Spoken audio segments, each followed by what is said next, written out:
ఓం శ్రీ మహాగణాధిపతియే నమః. శ్రీ గురుభ్యో నమః. హరి ఓం. ఈ స్వామి అడుగుతున్నారు, ఈ కొత్త సంవత్సరంలో ఎటువంటి ప్రాబ్లంలు మనకు రాకుండా ఉండాలంటే ఏ విధమైన దేవతను పూజ చేయాలి, ఏ మంత్రంతో చేసినట్టయితే మనకి రక్షణగా ఉంటుందని స్వామి అడుగుతున్నారు. అంచేత ఏం చేతంటే ఈ కలియుగంలో ఆంజనేయ స్వామి ఏ విధమైన బాధలు రాకుండా, కొత్త ఉప్పెనలు రాకుండా చేయడంలో అతి సమర్థుడు. అంచేత ఆయన రుద్రవీర్య సముద్భవుడు, అంటే రుద్రవీర్యంతో పుట్టాడు కనుక, ఆ పరమశివుడి యొక్క వీర్యంతో పుట్టాడు కనుక అఘటనాఘటన సమర్థుడు, అంటే అవ్వని పని కూడా అయ్యేలాగా చేయగల సమర్థుడు. అందులోనే ఈ స్వామి అడిగింది కూడా ఏ విధమైన ఉప్పెనలు రాకుండా, ఏ విధమైన ప్రాబ్లమ్స్ రాకుండా చేయడం కోసం ఏం చెయ్యాలి అని చెప్తున్నారు.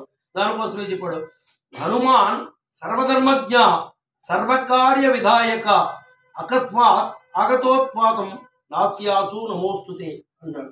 హనుమాన్, ఏ ఆంజనేయ స్వామి సర్వధర్మజ్ఞ, అన్ని ధర్మాలు కూడా తెలిసినవాడా. హనుమాన్ సర్వధర్మజ్ఞ సర్వకార్య విధాయక, అంటే ఏ కార్యం ఎలాగవ్వాలో అలాగే జరిగేలా చూసేవాడా.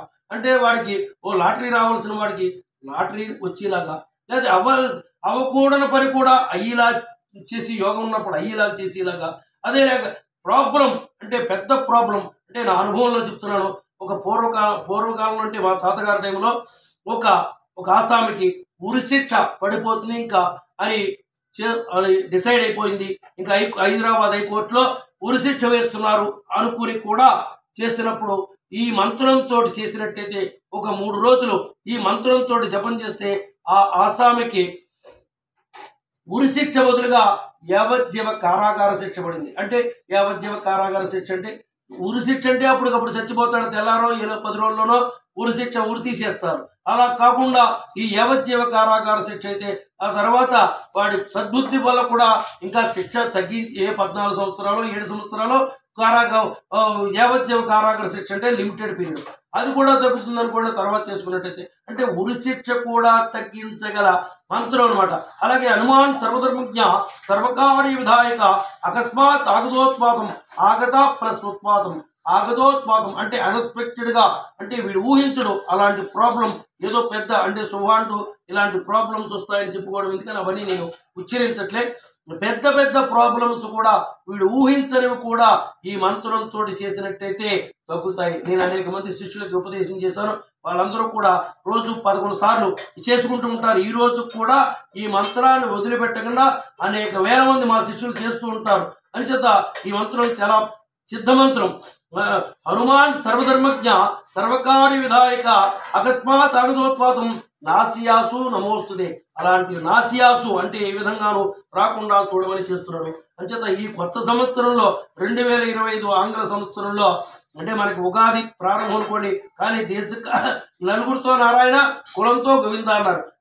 ఉగాది చేసుకుంటాం, అయినప్పటికీ ఈ ఇంగ్లీష్ క్యాలెండర్ జనవరి ఫిబ్రవరి అనేది ఎలాగైతే వాడుకున్నామో దాంతో పాటు దైవ కార్యంలో మనం క్లబ్బులంట పబ్బులంట తిరగకుండా ఈ రోజును కూడా ఈ మనం చేసుకుంటూ ఈ 12ంటికి హారతిచ్చుకోవడం సంప్రదాయం. అదేంటనుకుంటారేమో మన మోదీ గారు కూడా పార్లమెంటు భవనాన్ని రాత్రి 12ంటికే ఓపెన్ చేశారు.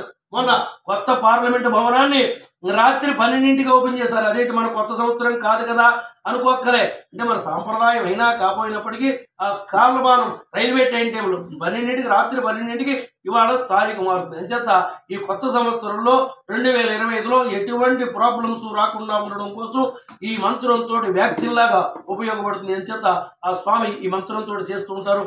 మీరు కూడా రోజు కనుక చేసుకున్నట్టయితే కొత్త ప్రాబ్లమ్స్ ఏమి రాకుండా ఓ రోజు 11 సార్లు చేసుకున్నట్టయితే ఆ రోజుకి ఉపయోగపడుతుంది. ఏ రోజుకి ఆ రోజే ఈ ప్రాబ్లం బయటికి వెళ్ళినా లోపలికి వచ్చినా ఏ విధమైన కొత్త ప్రాబ్లమ్స్ ఏమీ రాకుండా మనకి రక్షణగా ఉపయోగపడుతుంది. అంచేత ఈ మంత్రంతో చేసుకున్నాం.